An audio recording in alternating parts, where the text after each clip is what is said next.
This is the Weather Extreme video for Sunday, July the 17th. I'm meteorologist Brian Peters, and we had quite a few showers and thunderstorms across central Alabama yesterday, covering most of us, although there were a few spots that did not get any rain, and we'll take a look at that in just a moment. But first, let's look at the Skycam image, and we're going to start off in the northwest part of the state. Barton on U.S., let's see, what is that? U.S. 72, I believe that is.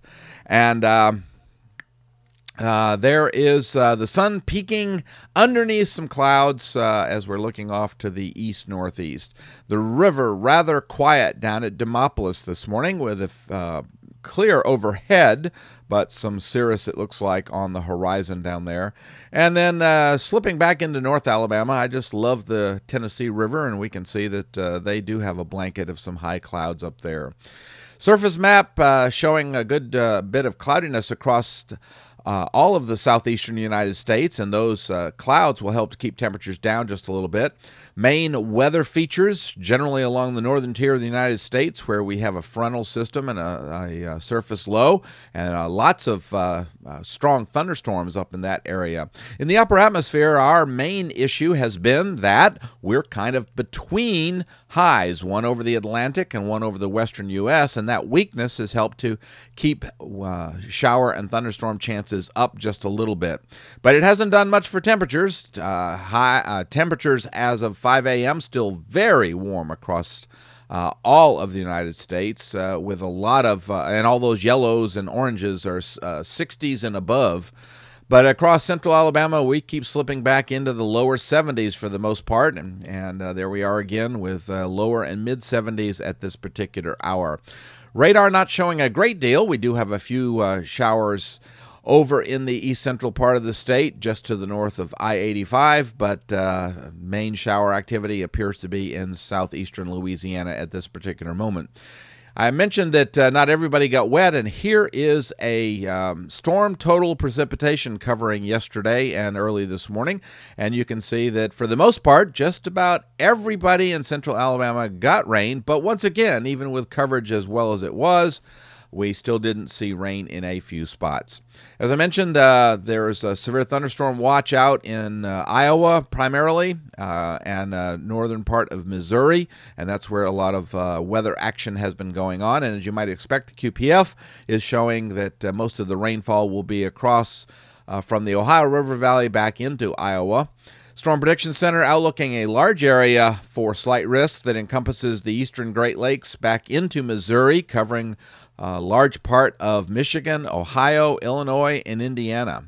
So lots of weather activity up there where the westerlies continue to help produce a good amount of weather, and so there's no shortage of rain up there. The slight risk area splits up and becomes two parts, one over in New England stretching back into eastern Pennsylvania, and another area from Indiana across Illinois and Iowa into the eastern sections of Nebraska. The National Hurricane Center now watching some clouds and disturbance a little bit to the east of the Lesser Antilles, and you can see that there is a good deal of cloudiness across the Caribbean and over into the area to the east of the Lesser Antilles or the Windward Islands, but nothing showing signs of developing right now.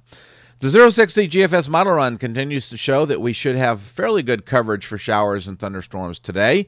But I think as we slip into Monday, we're going to see showers begin to diminish in coverage. Monday, the upper air pattern shows that the weakness is still there. We've still got the 594 contour out in the Atlantic and the 594 contour over the southwestern United States. And once again, that just means that there'll be scattered showers, perhaps even dropping back Monday to isolated.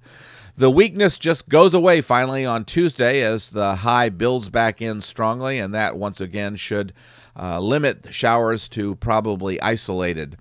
The high and upper ridge stays with us on Wednesday, meaning that we'll still see the isolated showers, but temperatures climbing into at least the mid-90s, perhaps even higher. The ridge stays with us on Thursday, the 22nd, and again on Friday, the 23rd. So here again, we're going to be pushing the upper 90s pretty well, maybe even get into the 100 to 101 range. However, all of this rain has added soil moisture, so we may not see those 100-degree values.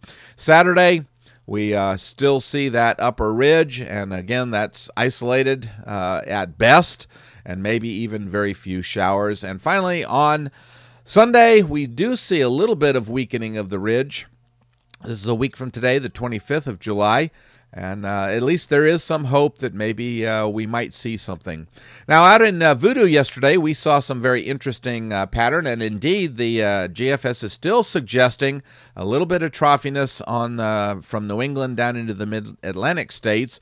But as we look out into the first part of August, we don't see the depth and the magnitude of that trough that was there yesterday. So it gave us a little hope and a little something to discuss at the water cooler, but not a whole lot more than that. Well, I appreciate you tuning in. I do believe James Spann is off of his tremendous trek to Cooperstown and Boston, and I think he will be back tomorrow. I believe he'll be in first thing in the morning. In the meantime, I hope that you have a great Sunday, and Godspeed.